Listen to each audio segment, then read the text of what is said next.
초등학교 때는 조금 평범하다고 생각했는데 중학교에 가서 선생님 이 친구가 갑자기 잘하기 시작했어요. 이런 이야기를 전해주는 경우도 있는데요. 그런 친구들은 국어 실력은 집을 팔아도 뭐 한계가 있다고 이런 속설들이 있잖아요. 중등 때 고등 때 잘하기 위해서 초등 때는 어느 정도의 국어 실력을 갖춰야 되는지 기준이 있을까요? 국어 실력이라는 것은 국어를 잘하는 아이 부모님들은 집에서 어느 정도까지 챙겨주시는지. 국어를 정말 잘하는 아이들은 부모님께서 집에서 두 가지를 봐주시는 것 같아요. 이걸 가지고 아이들이랑 국어와 관련된 이야기를 하면 도움이 됩니다 라고 추천하실 만한 것들이 있나요? 국어 공부에 있어서 최적의 도구를 한 가지만 꼽아주시라고 하면 저는 사실 두 가지를 말씀드리고 싶어요.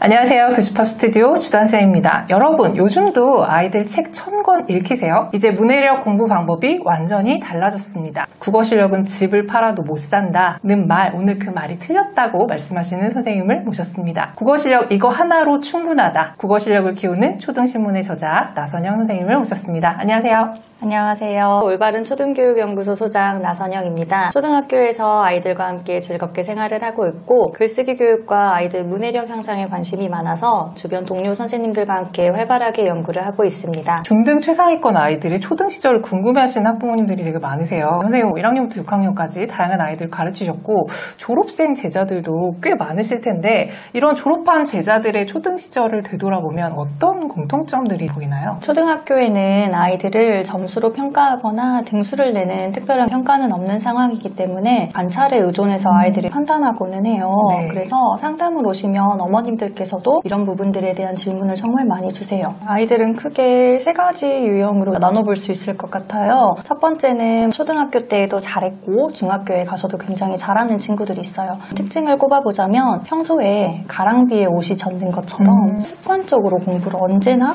하고 있어요. 역시나 책을 읽고 이런 습관도 다 뒷받침을 해주기 때문에 초등학교 때에도 우수했고 중학교 때에도 역시 우수한 모습들을 보여주는 학생들이 있습니다. 네. 그리고 두 번째로는 초등학교 때는 조금 평범하다고 생각했는데 중학교에 가서 선생님 이 친구가 갑자기 잘하기 시작했어요. 이런 이야기를 전해주는 경우도 있는데요. 그런 친구들은 아침 시간이라던가 점심시간 이럴 때에도 폰에서 책을 놓지 않고 정말 책을 좋아하고 즐겨 읽는 친구들이었어요. 그런데 단순히 소설책만 읽는 것이 아니라 어머 얘가 오늘은 이런 책을 다 읽네 할 정도로 분야가 굉장히 다양하고 이렇게 쌓아두었던 상식이 초등학교 때는 잘 축적되어 있다가 중학교 때 폭발적으로 발산하는 친구들이 있더라고요. 제가 관찰한 세 번째 학생들은 초등학교 때는 굉장히 우수한 성적을 받았는데 중학교 때 가서 들려오는 소식을 들어보면 그때만큼은 아니에요. 그런 아이들이 또 있더라고요. 네. 그 아이들은 대개는 학원에서 문제풀이식 학습에 익숙해져 있었던 아이들이고 아까 말씀드린 것처럼 아침 독서 시간이나 점심시간에 책을 읽어보라고 권해줘도 정말 마지못해 그림만 본다던가 그냥 그 자리만 지키고 앉아있는 학생들이었어요. 국어 실력은 집을 팔아도 뭐 한계가 있다고 이런 속설들이 있잖아요. 그래서 국어 실력을 어디까지 키워야 되냐에 대한 막연한 걱정들이 있으신 것 같아요. 그래서 국어 실력을 어디까지를 범주로 둬야 되는지 그리고 중등 때 고등 때 잘하기 위해서 초등 때는 어느 정도의 국어 실력을 갖춰야 되는지 어떤 기준이 있을까요? 국어 실력이라는 것은 그 의미 자체가 국어 성적을 높은 점수를 받는다 이런 것을 의미하지는 않아요. 국어 실력을 조금 더 세분화해서 나눠보자면 문해력이나 글쓰기, 어휘력, 한자 실력 이렇게 좀 나눠서 생각을 해볼 수 있습니다. 첫 번째로 문해력을 말씀드리면 문해력은 아이들이 책을 읽고 이해하고 그 다음에 이해한 내용을 바탕으로 나의 생각을 표현하는 그런 힘을 말을 해요. 네. 중학년 수준에서는 적어도 한 페이지 정도의 글을 읽어낼 수 있는 그런 힘 그리고 고학년 때에는 조금 더 길게 2페이지에서 3페이지까지 읽어내는 그런 힘을 말을 해요.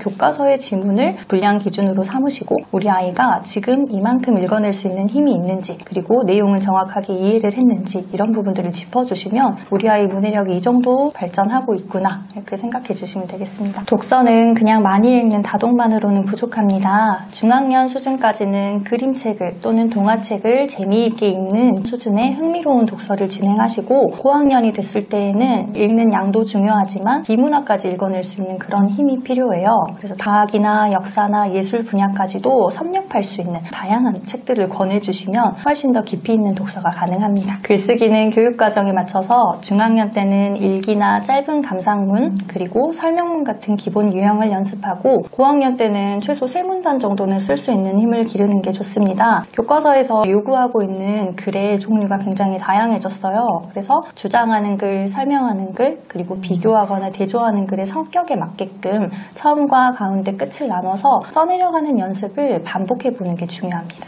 그리고 다양한 어휘를 이해하고 적용하는 어휘력은 기본이고 여기에 더해서 한자까지도 함께 다뤄주시면 국어 실력을 훨씬 높일 수 있어요. 중학년까지는 한자 급수로 치자면 8급에서 7급 정도의 한자를 같이 학습해주시면 도움이 되고 고학년에 올라가서는 많게는 6급까지도 도전을 해보면 아이들이 모르는 어휘가 나왔을 때 유추하고 뜻을 이해하는 힘이 훨씬 더 강해집니다. 그럼 선생님은 아이들이 한자 급수 시험 보는 거를 찬성하시는 입장이세요? 성취감을 얻고 싶다면 한자 급수시험에 도전해보는 것도 좋아요. 하지만 급수시험에서는 부수나 획순 같은 암기식 지식을 물어보는 문항들도 출제가 되고 있기 때문에 자칫 잘못하면 아이가 한자에 거부감을 가질 수도 있어요. 그렇기 때문에 부모님께서 판단하셔서 우리 아이에게는 한자 급수시험을 보는 것이 동기가 될 수 있겠다 싶으면 같이 도전해보시는 것도 좋고 그렇지 않다면 아이가 한자에 겁내지 않고 익숙하게 사용할 수 있도록 평상시에 여기 신문이라는 글자에서는 어떤 한자가 쓰였을까? 이런 식으로 가볍게 다가가 주시는 것도 방법이 될 수 있겠습니다. 결국 국어 실력이라는 것은 초등 졸업 전까지 긴 글을 읽고 다양한 책도 접하고 여러 유형의 글도 써보고 그 다음 어휘와 한자까지 기본기를 쌓아야 하는 것 같아요. 그래야지 중학교 때 국어는 물론 다른 교과까지도 훨씬 어려워지잖아요. 거기에도 자신감 있게 도전할 수 있는 밑거름이 되어주는 것 같아요. 그래서 다독만이 해법이 아니다. 이건 꼭 하나 강조드리고 싶습니다. 방금 말씀해주신 것처럼 국어 실력 키우기 위해서 해야 될 게 너무 많잖아요. 근데 이거를 학교에서 완벽하게 해주기에는 여건상 잘 안 되는 부분들이 있을 것 같아요. 그래서 부모님들이 아무래도 챙겨주셔야 될 부분이 있을 것 같은데 국어를 잘하는 아이 부모님들은 집에서 어느 정도까지 챙겨주시는지. 학교에서 선생님께서 제공해주시는 내용만으로도 아이들이 국어 실력을 향상시킬 수 있지만 조금 부족한 감이 있어요. 그래서 국어를 정말 잘하는 아이들은 부모님께서 집에서 2가지를 봐주시는 것 같아요. 앞서서 말씀드렸듯이 한자를 알고 있으면 아이들이 국어에 자신감이 더 생겨요. 그렇기 때문에 평소에도 일상에서 지나가는 단어일지라도 여기 이 낱말에는 어떤 한자가 쓰였을까? 또는 한자를 보고서 이건 지난번에 봤던 한자랑 모양이 비슷한 것 같은데 어떤 뜻인지 한번 생각해 볼 수 있겠어? 이런 식으로 한자에 대한 질문들도 많이 해주시고 한자를 일상 속에서 많이 소개를 해주시는 것 같아요. 그래서 아이들이 한자를 봤을 때에도 선생님 저 이거 예전에 본 것 같아요. 엄마랑 공부했던 한자예요. 이런 이야기도 자주 하곤 하거든요. 2번째는 그 집안에는 굉장히 이야기가 많다는 거예요.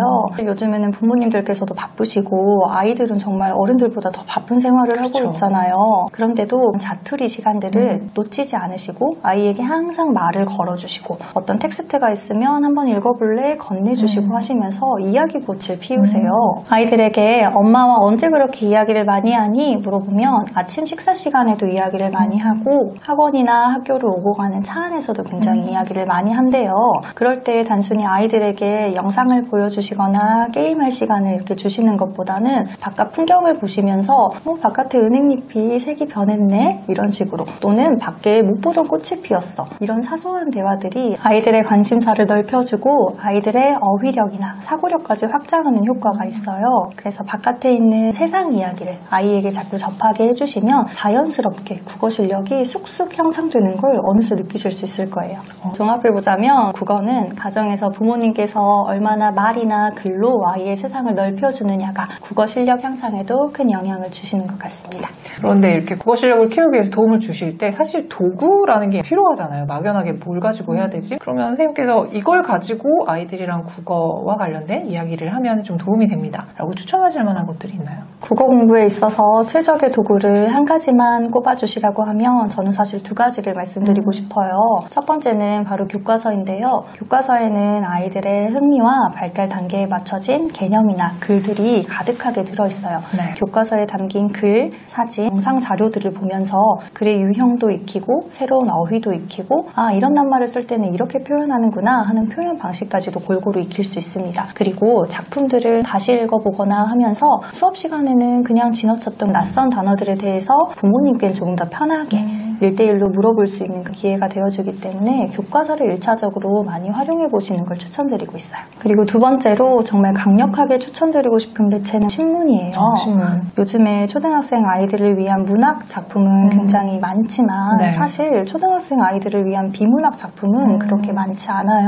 그래서 평소에 우리가 가장 쉽게 접할 수 있는 신문을 활용해 보시는 것도 방법이 될 수 있습니다. 신문에는 다양한 분야의 글들이 골고루 실려있기 때문에 아이들이 짧은 기사를 읽으면서도 굉장히 즐겁게 독해를 해갈 수 있어요. 게다가 사회나 경제, 과학이나 예술 같은 분야들을 골고루 읽으면서 다양한 배경 지식을 쌓아갈 수 있습니다. 결국 교과서와 신문 이 두 가지를 같이 활용하시면 교과서로는 기본기를 다지시고 신문으로는 아이들에게 세상의 이야기를 골고루 접하게 해주시면서 두 마리의 토끼를 다 잡으실 수 있어요. 교과서는 많이들 강조해 주셔서 읽으면 되지라고 생각하실 텐데 신문 활용은 좋지만 막연하신 분들이 있으시거든요.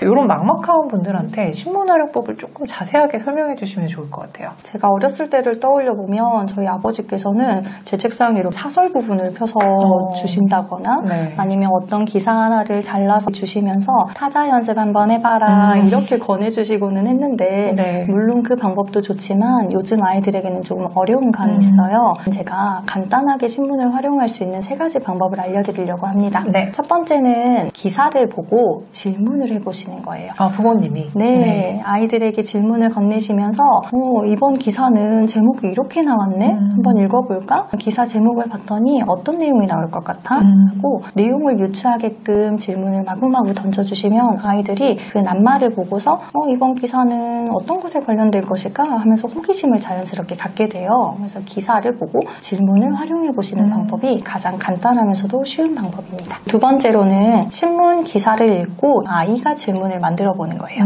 아이들이 주어진 질문에 답을 하기는 쉽지만 질문을 실제 만들어 보는 것은 굉장히 어려워하거든요. 그쵸.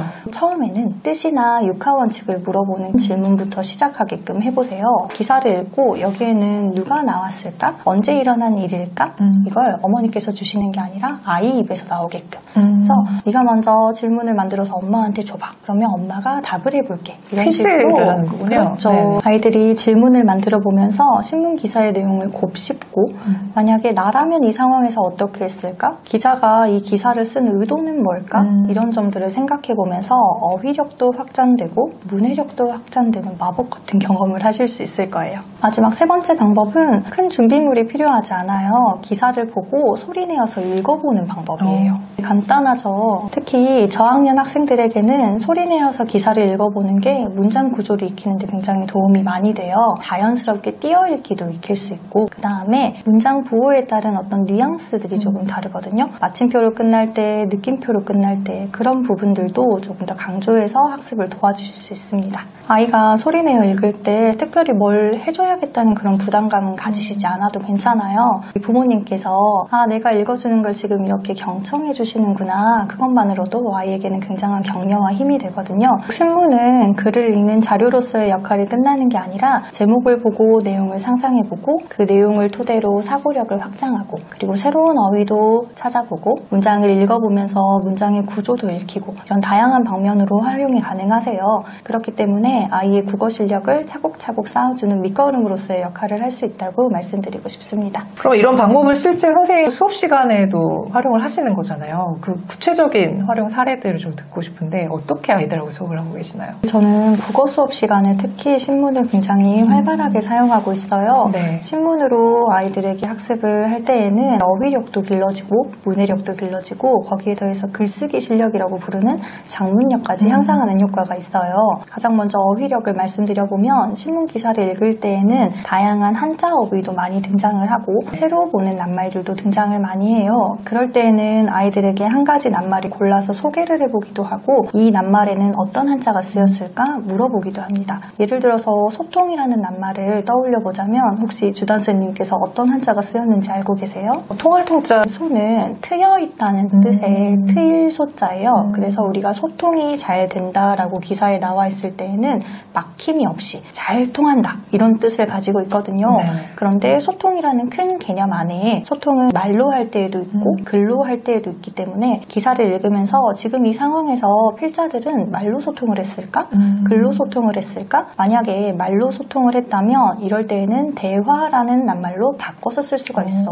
또는 글로 소통을 했을 때에는 필담이라는 말로 바꿔서 쓸 수도 있단다 하면서 어휘를 확장시켜주고 어휘의 지도까지 그려보게끔 권하고 있습니다. 네네. 그렇게 해서 새로 나온 한자를 따라 써보기도 하고 그 기사와 관련돼 있는 사자성어를 소개시켜줄 때도 있고 그 다음 간단하게는 유의어나 반의어, 방금 말씀드렸던 부분은 유의어라고 볼 수 있겠죠. 또는 대화와 반대되는 말, 필담과 반대되는 말들을 찾아보는 그런 활동까지도 연계해서 아이들의 어휘력을 확장시켜주고 있습니다. 그러면 어휘 공부의 소재가 신문이 되는 거네요. 그렇죠.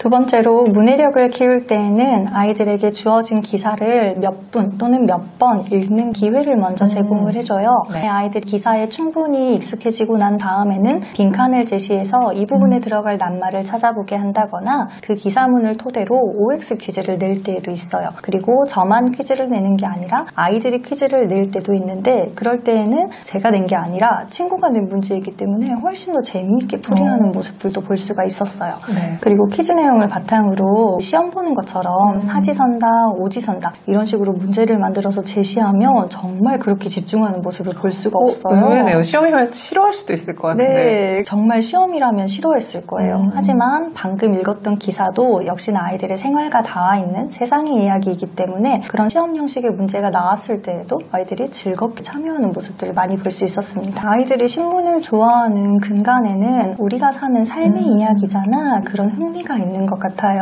네. 사실 교과서에 나와 있는 지문은 아이들의 흥미와 맞는 날도 있고 그렇지 않은 날도 있어요. 아이들이 좋아하는 소재가 담긴 기사를 제시해 줄 때에는 아이들이 너무나 재미있게 활동하는 모습을 보면 저도 기분이 좋아지더라고요. 네. 그리고 마지막은 글을 쓰는 힘, 장문력이라고 저는 불러요. 네. 그런 힘을 길러주기 위해서 아이들과 다양한 활동을 함께 하고 있습니다. 기사를 읽어보고 소개드렸던 질문 만들기 활동을 하고 친구들이 만든 질문에 대한 내 생각을 써보기도 해요. 그러면서 한 문장, 두 문장 써가는 힘을 늘려보면 이 기사에 대한 나의 생각이 정리되기도 하고 그 내용을 바탕으로 친구들끼리 토의를 한다거나 찬반 토론을 할 때에도 있어요. 또 기사에 나온 어휘를 가지고 아이들이 문장을 써보면서 표현하는 힘이 많이 길러지고 있구나 하는 것도 느낄 수가 있습니다. 이렇게 신문을 활용하는 활동은 교과서에서는 줄 수 없는 생생함이나 시의성을 주기 때문에 아이들이 더 흥미를 가지고 참여하는 것 같아요. 그래서 다른 선생님들께서도 또는 학부모님께서도 신문으로 이렇게 국어 공부하는 경험을 한번 해보시면 좋겠습니다. 근데 신문을 활용해서 국어 공부를 했으면 좋겠는데 좀 막막해요. 어떤 기사를 읽혀야 될지도 고민이시고 또 거기 나오는 어휘를 또 사전으로 찾아봐야 되고 또 관련된 문제는 없으니까 따로 독해 문제집을 풀려야 되나? 뭐 이렇게 생각하시는 분들이 있으신데 그걸 다 종합적으로 할 수 있는 선생님이 쓰신 요 책 국어 실력을 키워주는 초등신문이 어떻게 활용되면 좋은지 소개를 해주시면 좋을 것 같거든요. 네, 이 책은 정말 추천드리고 싶은 필독서입니다. 네. 이 신문 교재를 활용하시면 앞서서 제가 계속 강조드렸던 어휘력이나 문해력이나 장문력 세 마리 토끼를 모두 잡으실 수 있거든요. 시중에 나와 있는 다른 신문 교재들은 기사만 강조가 되어 있는 경우가 많아요. 그리고 기사는 달라지되 문제 유형은 같은 경우도 많습니다. 하지만 저희는 기사마다 어울리는 성격의 문제들을 제시를 하고 있어요. 그래서 아이들이 흥미롭게 이 기사에는 이런 문제가 나왔네? 지난번에는 OX 퀴즈였는데 이번에는 또 다른 선입기 문제가 나왔네? 이렇게 달라지는 점을 살펴보면서 활동할 수 있다는 점이 강점입니다. 예를 들어서 두바이 초콜릿 부분을 한번 소개드려 볼게요. 네. 두바이 초콜릿 아이들이 요즘 굉장히 좋아하고 안 먹어본 아이가 없을 것 같아요. 관련된 기사를 읽고 자주 나오는 어휘나 핵심 어휘들을 저희가 아래쪽에 이렇게 풀이를 담아 놓았어요. 그러면 아이들이 읽다가도 중간에 소비자라는 말이 뭐지? 하면 아래를 보면서 확인하고 이번에는 열풍이라는 말이 나왔네? 그러면 관련된 한자는 뭘까? 이런 식으로 연계해서 학습해 볼 수가 있습니다. 네. 그리고 아래쪽에 보시면 두바이 초콜릿과 관련된 경제 개념, 희소성이라는 개념도 한 번 더 생각해 볼 수 있게끔 제시를 해두었어요. 이 신문기사 하나를 읽으면서 여러 개의 어휘를 학습하는 것은 물론이고 경제적인 부분의 상식까지도 쌓을 수 있는 그런 좋은 학습 기회가 됩니다. 그리고 더불어서 옆 페이지에 국어 실력 팍팍 늘리기 이 부분을 보시면 그때그때 달라지는 한자 어휘나 사자성어도 굉장히 다양하게 제시를 드리고 있는데요.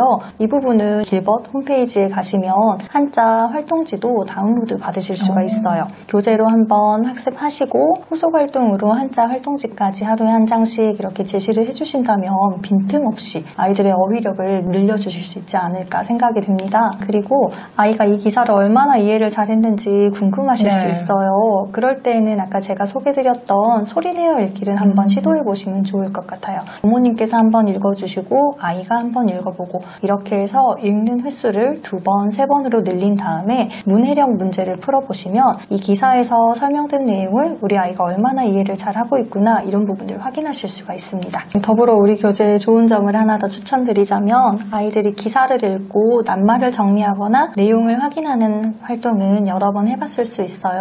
하지만 그에 대한 내 생각을 써보거나 기사 전체를 한 문단으로 요약해보는 경험은 아마 적을 거예요. 예를 들어서 교재 7번에 초등학생의 용돈 얼마가 적당할까 이런 기사를 읽고 나면 용돈에 대한 이야기를 자연스럽게 주고받을 수 있겠죠. 그럴 때 이야기한 내용을 토대로 나의 용돈은 얼마가 적당하다고 생각한다. 그 이유는 왜냐하면 이런 식으로 내 생각을 문장으로 확장하는 연습을 한다면 어느 순간 아이가 한 문단 글을 쓰고 2문단, 3문단까지 글쓰기 실력이 쑥 자라나는 모습도 보실 수 있을 거예요. 그리고 분야 말씀을 해주셨는데 사실은 어느 날은 경제하고 어느 날은 사회하고 이렇게 균형 있게 다루기가 힘들어요. 저희는 무려 10가지 주제를 골고루 다루고 있기 때문에 10가지 주제에서 10가지 기사를 학습하면 어느 순간 100개의 기사를 읽고 그에 대한 어휘도 학습하고 문해력 문제도 풀어보고 그런 경험을 가질 수 있습니다. 아이들이 관심이 많은 스포츠나 그리고 국제사회면 또는 예술적인 부분에서도 매일매일 다른 주제를 제시해 주시면 아이들이 지루할 틈 없이 신문에 대한 흥미가 높아지고 먼저 학습을 하겠다는 말도 아마 할 거예요. 이 책은 몇 학년 아이들이 보기에 적당한 책이라고 생각하세요? 아이들의 수준에 따라 다르겠지만 3학년부터 해보면 어떨까 싶습니다. 그럼 이 책은 하루에 몇 페이지 정도 공부하는 게 가장 좋을까요? 저희 책의 주요 목적은 세상에 대한 상식을 넓히는 것이기 때문에 제가 분량을 정해드리고 싶지는 않아요. 아이의 흥미에 따라서 어느 날은 2페이지를 하셔도 좋고 어느 날은 5페이지에 도전해보시는 것도 좋습니다. 꾸준하게 하루에 1장이든 2장이든 학부모님들께서 이 책을 아이의 공부를 위한 접근보다는 우리 아이들이 세상을 보는 눈을 넓힐 수 있는 그리고 재미있게 활동할 수 있는 학습서로서 접근을 해보시면 어떨까 제안드리고 싶습니다. 여기까지 들으신 분들 중에서 이 책 국어 실력을 키워주는 초등신문에 관심 가지시는 분들 되게 많으실 것 같은데요. 저희가 책 나눔 이벤트 진행하고 있습니다. 이 책에 관심 있으신 분들 그리고 오늘 영상에 대한 소감 남겨주신 분들 총 20분께 이 교재 선물 나가니까요. 댓글 달아주시면 좋을 것 같습니다. 오늘 좋은 말씀 너무 감사합니다. 수고하셨습니다. 네, 감사합니다.